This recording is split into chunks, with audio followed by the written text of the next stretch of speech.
yeah. So like anyway, so as we were saying, I think it's interesting that you do something that not a lot of people, or at least not a lot of producers, do in the field that you're in. That's not like EDM or something of that nature.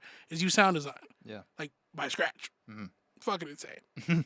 And the thing is, I don't know enough to talk about it.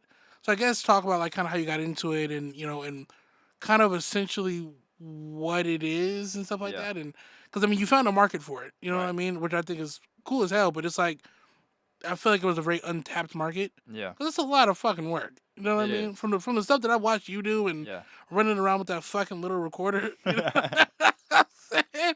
I think that's nice. So yeah, so go ahead and let us know. Yeah, so I think mainly what you're talking about is the stuff for VSTs, like virtual instruments, right? So for anyone that doesn't know, like, like a hardware synth that could sit in front of you, you could play it, right? A keyboard with sound, Yeah, or like a guitar or a bass, right? yeah, These are virtual instruments that, to make it easy, they might take like a synth that you could physically play and see and emulate it and make it like an emulation that's digital that can be yeah, played in the computer, right? So now you go from real life to virtual.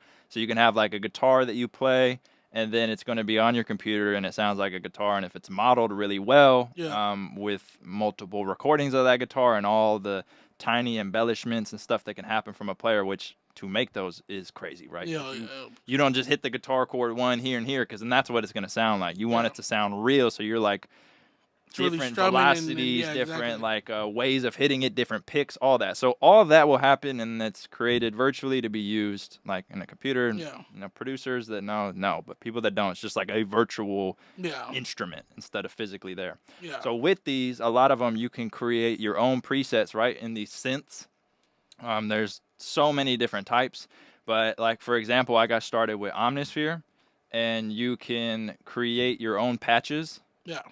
and Like your own banks and stuff design like that. exactly, Yeah, and then you can create those as preset banks, or patch banks, whatever you want to call them, that can be sold, right, as yeah. long as you're creating them from scratch.